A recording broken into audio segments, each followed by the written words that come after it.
नमस्कार, विपुल सिंह के साथ आप देख रहे हैं डिजिटल न्यूज़ 20। अभी हम गांधी मैदान के गांधी मूर्ति के पास हैं। ये एक ऐसा स्थल है जहां पर लोग आते हैं, धरना देते हैं, लेकिन ये एक विशेष मौका है। नालंदा में हुए तेजाब हत्याकांड को लेकर लोग यहां धरना देने के लिए आए हुए हैं। नालंदा के भी कुछ साथी हैं, पटना के भी कुछ साथी हैं, उनसे बात करेंगे कि ये घटना कब हुई और कैसे हुई और इसको लेकर के अभी तक न्याय जो है क्यों नहीं मिल पाया है। ये घटना जो है ये क्या है?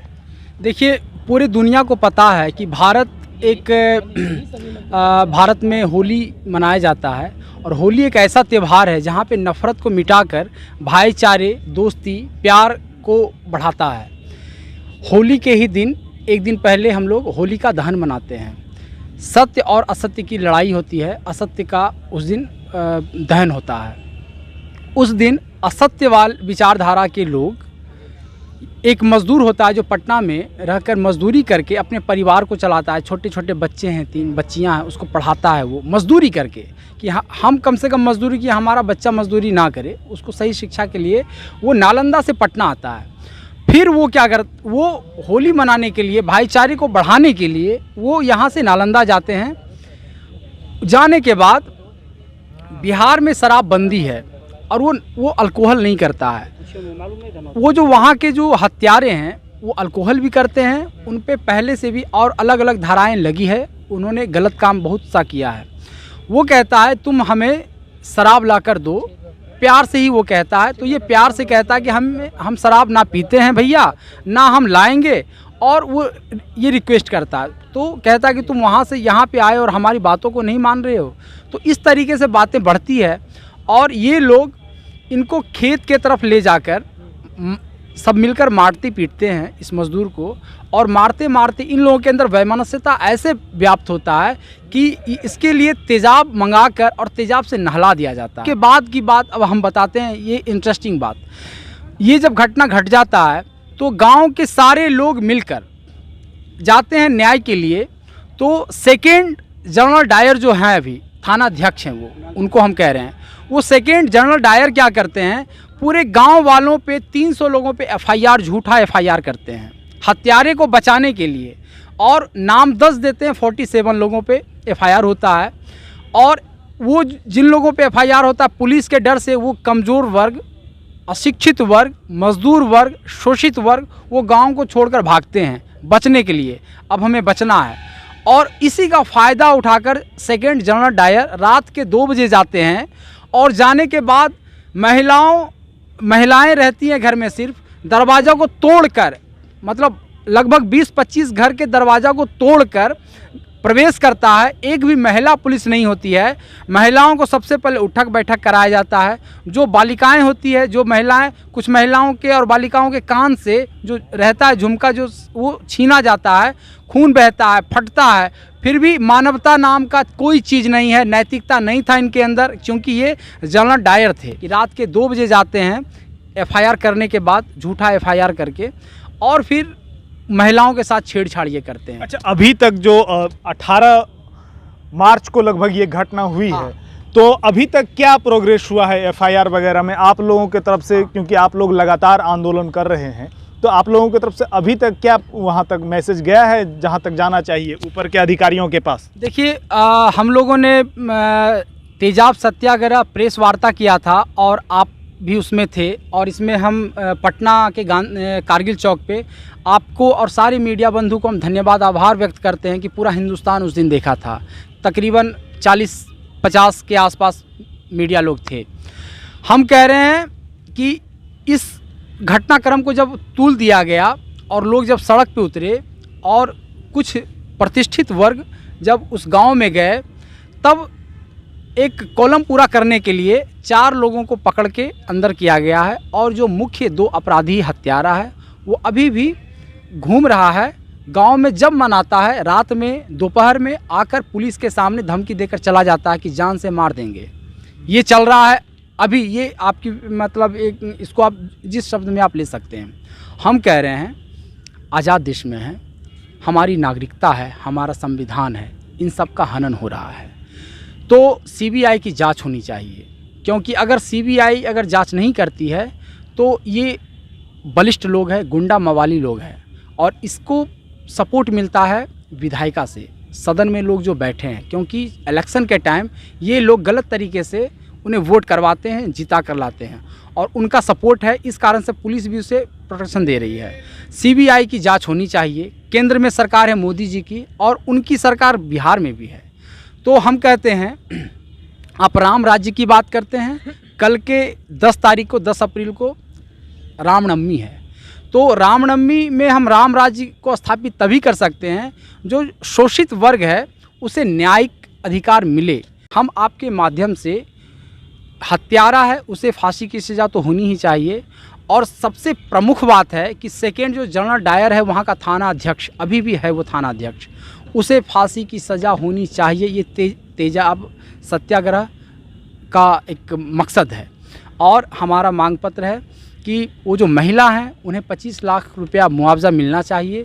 जो पैसा पुलिस लूट कर गई है, जो क्षतिगत किया है सामान का, और जो बेइज्जती हुई है, जो महिलाओं का आबरू के साथ छेड़छाड़ हुआ है, वो तो आप वापस नहीं कर सकते हैं, लेकिन जो सामान लूट कर लेकर पुलिस गई है वो सामान उसे मुआवजा के साथ वापस करे। 25 लाख रुपया मुआवजा इस महिला को दे जिसके पति की जान गई है। लोगों पे झूठा FIR हुआ है 47 एंड 300, ये वापस होना चाहिए।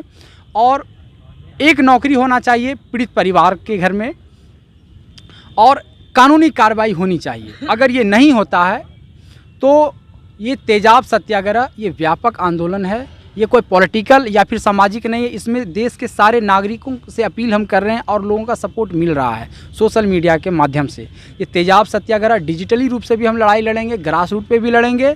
आने वाले समय में अलग अलग जिस तरीके से हम लोग बैठ के बातचीत कर लेंगे, हमारी पूरी टीम है, सब मिलकर डिसाइड करेंगे क्या करना है। लेकिन ये तो तय है कि इस तेजाब सत्याग्रह को लेकर हम बिहार यात्रा करने वाले हैं। डिजिटल सत्याग्रह यात्रा चलेगा, उसके साथ साथ तेजाब सत्याग्रह यात्रा चलेगा। हर ज़िले में 2 दिन समय देंगे, लोगों से बैठ के बातचीत करेंगे। और ये बिहार सत्याग्रह के साथ साथ कुछ अन्य विश्वविद्यालय के प्रगतिशील छात्रों से भी हम लोगों ने बात किया, जैसे JNU है, दिल्ली विश्वविद्यालय, इलाहाबाद विश्वविद्यालय, सेंट्रल यूनिवर्सिटी है, BHU, इन सब जगह से लोगों से बात हुई है। मध्य प्रदेश के, दिल्ली के कुछ हमारे प्रगतिशील लोग हैं।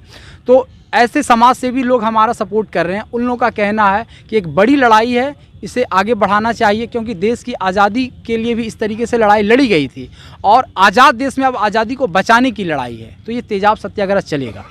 आप सुन रहे हैं कि किस तरह से पुलिस ही एक अपराधी का रोल जो होता है वो निभा रही है। जैसा कि हमारे बड़े भाई प्रभात भैया ने इस बात को कहा है कि वहाँ के जो थानाध्यक्ष हैं उसको जनरल डायर से तुलना किया है, जालियांवाला बाग के जो मुख्य आरोपी रहे हैं। मैं इस बात को थोड़ा और आगे बढ़ाऊंगा और कहना चाहूँगा कि आज़ादी से पूर्व की जो स्थिति थी, लगभग वैसी ही स्थिति अभी भी है। उसका प्रारूप अलग है। किसी ने कहा था कि अंग्रेज चले जाएंगे, आज़ादी मिल जाएगी, तो क्या परिवर्तन हो जाएगा? केवल एक कि जॉन की जगह गोविंद बैठ जाएगा। और वही परिवर्तन आज हमारे देश में देखने को मिल रहा है। जो अत्याचार आज़ादी से पूर्व अंग्रेज़ों हमारे ऊपर कर रहे थे, उसी प्रकार का अत्याचार आज भी हमारे ऊपर व्याप्त है। अलग अलग मुद्दों में अलग अलग प्रकार की अंग्रेजी मानसिकता यहाँ के लोगों का दमन और उनके ऊपर अत्याचार कर रही है। क्या नाम है आपका? जी, मेरा नाम रविराज नारायण। नालंदा के भी कुछ लोग हैं, उनसे जानेंगे कि वहाँ की प्रशासनिक स्थिति क्या है और इस केस पर और क्या डेवलपमेंट हुआ है। आपका क्या नाम है? जी, मेरा नाम विक्रम बिहारी हुआ और मैं नालंदा के ही हूँ और मैं भी प्रेस रिपोर्टर ही हूँ। और जहाँ तक मुझे खबर है कि जिस प्रकार से नदहा में तेजाब कांड हुआ है, उस तेजाब कांड के केस को एक अलग ही रूप दी जा रही है। और अलग रूप दी जा रही है कि जो प्रशासन है, खासकर हिलसा के थाना अध्यक्ष जो हैं और नालंदा ज़िला के जो SP हैं अशोक मिश्रा जी, उन लोगों का कहना था, उनका एक बयान आया था, मैंने खुद वाइट लिया था उनसे, तो उनका बयान में कहा गया कि जिस प्रकार से जो तेजाब कांड हुआ है वो तेजाब कांड नहीं था, बल्कि जो करंट से मौत हुई। जब करंट से मौत हुई है तो जहाँ पे अगर लाश फेंकी हुई थी, जहाँ पे मौत हुआ है, उस जगह पे ना तो कोई बिजली का कोई खंभा है, ना तो कोई बिजली का वायर है, तो आखिर करंट किससे मौत कैसे हो गई? कुछ लोगों का कहना था, प्रशासन का है, कि गर्म पानी छिड़ दी गई। तो गर्म पानी कैसे, वहाँ पे गर्म पानी कहाँ से आया? होली के दिन सभी लोग अपने अपने घरों में अच्छे से बनाते हैं, खाते हैं, अपने परिवार के साथ सारा समय व्यतीत करते हैं। तो खन्ना में, खेत में, आखिर दूर 1 किलोमीटर के लगभग गर्म पानी कहाँ से गया? ये सब एक सोची समझी साजिश थी, जिसमें वहाँ का जो उसकी पंचायत की जो मुखिया है वो भी शायद मिला हुआ था। दीपक सिंह के साथ 5 लोग थे, यानी 6 लोगों का मिलकर इस प्रकार घटना का अंजाम दिया गया। और प्रशासन जो है, जो हिलसा के थाना अध्यक्ष हैं, वो भी भूमियार जाति से, राजपूत जाति से बिलोंग करते हैं। तो फॉरवर्डों का सपोर्ट की जाती है हर जगह। आप पूरे बिहार में देखें कि जितने भी प्रशासन है वो अपने कास्टिज़्म को लेकर चलती है, अपने कास्ट को लेकर चलती है, अपने कास्ट के बारे में सोचती है। हर जगह, चाहे कोई भी नेता हो, लीडर हो या कानून हो, हर जगह कास्ट सिस्टम है, कास्टिज्म जैसे सिस्टम है। तो जो भी अति पिछड़ा है, दबे कुचले लोग हैं, जितने भी गरीब लोग हैं, उनकी आवाज़ को दबाने की कोशिश करते हैं। जितने भी फॉरवर्ड लोग हैं वो सिर्फ यही चाहते हैं कि उनकी छवि जो है बिहार में बनी रहे, चाहे वो पॉलिटिकल हो या फिर किसी भी क्षेत्र में हो। तो जो केस का जो एक नया मोड़ दिया गया, इसे हत्या नहीं, एसपी जो थे उनका कहना था, उनका ये जो प्रेस कॉन्फ्रेंस हुआ था, प्रेस वार्ता हुई थी, उसमें कहा गया था कि ये तेजाब कांड नहीं है, इसमें लोगों के बीच में थोड़ा बहस हुआ, लड़ाई झगड़ा झड़प हुआ और लड़ाई झगड़ा हुआ, मारपीट किया गया, गला दबा के भी मृत्यु हो गई और गर्म पानी जो है उस पर गुस्सा में जो फेंक दिया गया। तो इस प्रकार के जो अपराध है, ये सोची समझी एक साजिश था। तो इस प्रकार के अपराध से निपटने के लिए कानून को क्या करना चाहिए, पुलिस प्रशासन को क्या करना चाहिए? अगर उसकी घर में उसके माँ बहनों के साथ अगर अत्याचार होता है, किसी भी प्रकार का ऐसा मामला सामने आता है, तो वो क्या कहेंगे कि अगर मैं फॉरवर्ड हूँ तो मैं फॉरवर्ड के फेवर में ही बात करूँ। तो बिहार में कानून जो है वो कैसा बन के रह जाएगा? भ्रष्टाचार तो दिन पर दिन, ऊपर से नीचे पूरा भ्रष्टाचार सिर्फ कास्टिज्म सिस्टम को लेकर है, जातिवाद जो है, इसके वजह से ही पॉलिटिकल पार्टियों ने, प्रशासनों ने भ्रष्टाचार को, अत्याचार को बढ़ावा दिया है। और ऐसे ही तमाम लोग जो है बढ़ावा देने की कोशिश करते रहते हैं। हमारे साथ कुछ महिलाएं भी हैं। क्या वहाँ की जो स्थिति है, उस स्थिति को देखते हुए आप लोग यहाँ पर धरना पर आए हुए हैं, तो आप लोगों का क्या मांग है? हम लोगों का मांग है कि जिनके यहाँ पे ये कांड हुआ है, तेजाब हत्याकांड जो हुआ है, उनकी यहाँ पे 25 लाख मुआवजा के तौर पे दिया जाए। उनके परिवारजनों को, एक जन को सर्विस दिया जाए, क्योंकि उनके पास 3 बेटी का बोझ है। वो महिला बेचारी आज के पीरियड में कमाने खाने वाली अब जाएंगी कहाँ? उसके बाद है कि ये सीबीआई जांच हो। हम ये नहीं कह रहे हैं कि आप इसी तरह दीजिए, नहीं, सीबीआई जांच कराइए कि वहाँ थाना प्रभारी ऐसा किया है कि नहीं किया है, थाना प्रभारी पे भी एक्शन लिया जाए। ये सब चीज़ को देखते हुए हम तो ऐसे थाना प्रभारी जब हमारे बिहार में, हमारे नीतीश जी के राज में रहेंगे, तो हमारे लोगों का क्या होगा हमको तो समझ में, हम लोगों को क्या होगा हमको तो समझ में ही अभी से ही नहीं आ रहा है। क्योंकि हम अभी भी वहाँ बिहार से को, नवादा को नहीं देख रहे हैं, हिलसा को नहीं देख रहे हैं, हम सभी सुरक्षित महिला को देख रहे हैं कि हमारे बिहार की महिला, बेटी पढ़ाओ बेटी बचाओ, बेटी पढ़ाओ बेटी बचाओ, बड़ा बड़ा पोस्टर, हमको लग रहा है कि ये आने वाले दिन में पोस्टर में ही बन के रह जाएगा। ये जागरूक नहीं होने वाला है, क्योंकि एक तरफ से प्रोत्साहन करते हैं, दूसरी तरफ से प्रताड़ित करते हैं, तो ये दोहरा नीति इसको बोला जाएगा। इसलिए नीतीश जी से आग्रह है, विनय पूर्वक है कि जितनी वहाँ क्षति हुई है, जितने घर में, वो सभी को क्षति को पूरा करते हुए, और जो जिनके घर में इतने बड़े कांड किए हैं, क्योंकि तेजाब थोड़ा बहुत कांड बहुत मायने नहीं है, तेजाब हत्याकांड को एक बहुत बड़ा हम जुर्म कह सकते हैं। इस जुर्म को आप किस तरह से इसको शांत कीजिएगा? तो मुआवजे के तौर पे उस घर को सारा चीज़ आप मुहैया कराएं।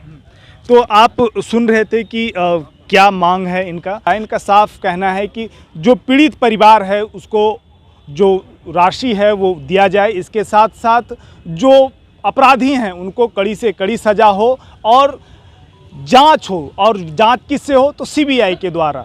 इसी तरह के खबरों को देखने के लिए डिजिटल न्यूज़ 20 को यूट्यूब पर लाइक करें। यदि आपने हमारे ऐप को गूगल प्ले स्टोर से डाउनलोड नहीं किया है तो डाउनलोड कर लें। धन्यवाद। तमाम लेटेस्ट खबरों को सबसे पहले देखने के लिए सब्सक्राइब करें डिजिटल न्यूज़ 20।